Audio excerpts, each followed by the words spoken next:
Olá e bem-vindos! Bom, o material que a gente tem hoje é um livro chamado Fios de Esperança, Ensinamentos da Vida Eterna, do Aloísio Fontes. Isso. Ele se descreve como um complemento afetivo e reflexivo, né, para quem busca sentido, consolo, e a base dele vem toda de autores da doutrina espírita. Exato. Kardec, Emmanuel, André Luiz são as inspirações. E a nossa missão aqui é realmente explorar as ideias centrais. E o que me chamou a atenção logo de cara é a premissa de que a nossa vida, sabe, com as dores, as alegrias, não é uma sucessão de acasos. O livro propõe que tudo faz parte de uma jornada contínua de evolução, onde nada, absolutamente nada, é em vão. Exatamente. E o ponto de partida para essa reflexão toda é a imortalidade da alma. O livro coloca isso não só como uma crença, mas como a chave mestra para entender a existência. A chave mestra, gostei disso. A obra tenta mostrar o que ela chama de pedagogia divina por trás de tudo que acontece. Nessa lógica, as dificuldades deixam de ser castigos. E se tornam lições. Isso, viram lições. E a morte não é um ponto final, mas uma transição. Eu acho que a dedicatória do livro já resume tudo, né? Qual é a dedicatória? Aos que procuram sentido nas próprias dores. É um convite muito direto para quem está no meio do furacão se perguntando por quê. É verdade, já conecta direto. Bom, então vamos aprofundar um pouco nisso? Uma das primeiras grandes ideias que o livro apresenta é uma inversão de perspectiva. Sim, que é fundamental. Ele diz que nós não somos seres humanos tentando ter uma experiência espiritual. É o contrário. Somos espíritos imortais vivendo uma experiência temporária aqui na Terra. E a metáfora que ele usa e que se repete bastante é a da vida como uma escola. Exato, uma escola. E essa metáfora é poderosa porque ela redefine o propósito de tudo. Se a gente está aqui para aprender, cada experiência, boa ou ruim, vira parte do currículo. Uhum.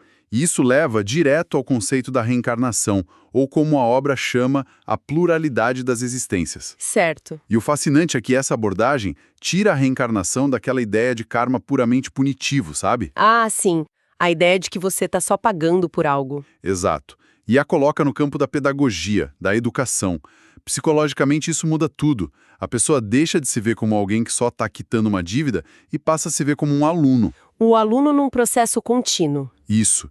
É uma mudança de uma mentalidade passiva para uma mentalidade de aprendizado, de proatividade. E nessa escola da alma, como isso muda a nossa relação com o tempo, que para muita gente parece um inimigo, né? Algo que está sempre acabando. Muda drasticamente. O tempo deixa de ser esse limite opressor e se torna o que o livro chama de um aliado generoso. Um aliado generoso. E um educador paciente. A ideia é que, no grande esquema da eternidade, não existe o tarde demais. Sempre há uma nova oportunidade, uma nova chance de aprender, de reencontrar, de reparar um erro. Isso tira um peso enorme, né? A pressão de ter que acertar tudo numa vida só. Totalmente. O tempo vira o campo onde a cura e o progresso acontecem, e não a ampulheta que nos condena. Entendi. Se a vida é uma escola e o tempo é nosso aliado, vamos falar do material didático mais difícil, a dor, o sofrimento. Pois é. É a questão que mais aflige todo mundo, né? Porque a gente sofre. Se existe essa tal pedagogia divina, por que as lições precisam ser tão dolorosas? Essa é a questão central, e o livro encara isso de frente. A visão que ele propõe é que o sofrimento não é punição, mas um toque compassivo da luz para despertar valores que estão adormecidos na gente. Um toque compassivo? Pensa na dor física. Ela é um alarme, um sinal de que algo está errado e precisa de atenção. A dor da alma, segundo essa visão, funcionaria de forma parecida. Sim. Tem uma frase marcante na obra que diz que a dor é uma das mais sábias instrutoras da alma.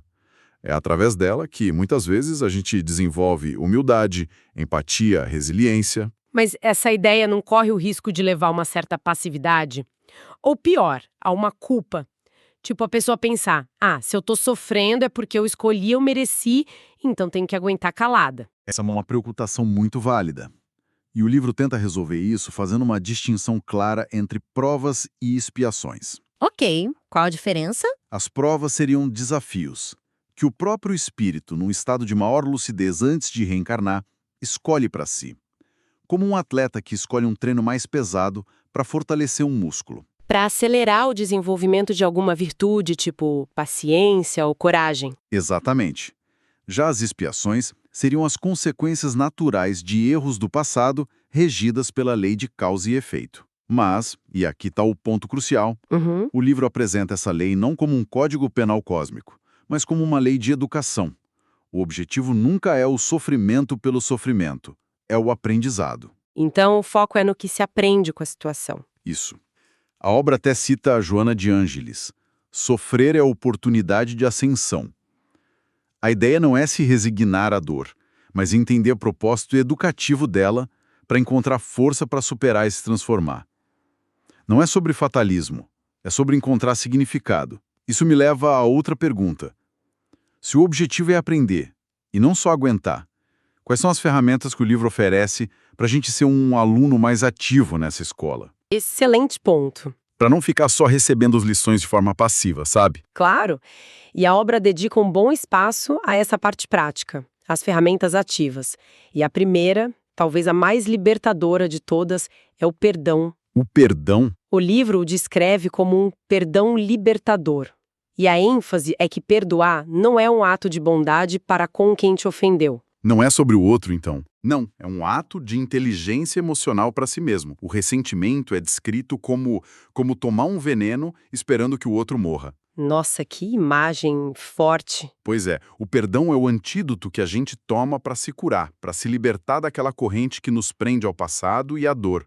E o auto-perdão, isso parece ser ainda mais difícil para muita gente, aquela culpa que simplesmente não vai embora e paralisa. Sem dúvida. E o livro argumenta que essa culpa paralisante é um desperdício de energia evolutiva. Ele faz uma distinção muito importante entre culpa e arrependimento. Qual seria? A culpa te mantém preso ao erro, num ciclo de autodepreciação. Já o arrependimento sincero não. Ele reconhece o erro, extrai a lição e te impulsiona para frente com a pergunta: ok, errei. Como eu posso fazer diferente agora? Como eu posso reparar? Ah, entendi. É uma energia de ação. Exatamente. O auto-perdão é essencial para transformar o erro em aprendizado e seguir em frente. Ok, então temos o perdão para limpar o terreno das mágoas. Que outras ferramentas o livro sugere para a gente construir algo positivo a partir daí? A partir daí, o livro destaca outras duas ferramentas que formam um tripé poderoso com o perdão. A primeira é o serviço e a caridade. Que são definidos como? O amor em movimento. E o importante é que a obra tira a caridade daquele pedestal de grandes feitos, sabe? Ela traz para o cotidiano. Coisa simples. Simples. Um sorriso, uma palavra de consolo, ouvir alguém com atenção, um pequeno gesto de ajuda, tudo isso é serviço. É visto como um verdadeiro remédio para as dores da alma. Tanto para quem recebe quanto para quem pratica, imagino. E talvez principalmente para quem pratica, porque te tira do foco dos seus próprios problemas. Isso me parece bem acessível. E qual seria a terceira ferramenta desse tripé? A gratidão. E, de novo, não é aquela gratidão passiva, de só se sentir feliz quando algo bom acontece. O livro a apresenta como a arte de reconhecer o bem em todas as circunstâncias. É uma prática ativa, então. Uma prática ativa. É uma lente que você escolhe usar para enxergar a vida. Mesmo no meio de um desafio, a prática da gratidão te convida a procurar algo pelo qual ser grato. A saúde que ainda se tem, um amigo. Exato. O amigo que te apoiou, a lição que você está aprendendo. Segundo o livro, essa prática gera uma leveza e uma resiliência imensas, porque ela muda o foco do que falta para o que já se possui. Perdão, serviço e gratidão. É um bom kit de ferramentas. É o kit para uma jornada mais consciente e serena. Então temos a jornada, as lições, as ferramentas. Mas, mesmo com tudo isso, a sensação de solidão na jornada humana pode ser esmagadora. Às vezes, parece que a gente está por nossa conta. O livro aborda isso? Estamos sozinhos? A resposta do livro é um sonoro não. E a porta de entrada para perceber essa companhia é o que ele chama de silêncio interior. Silêncio interior?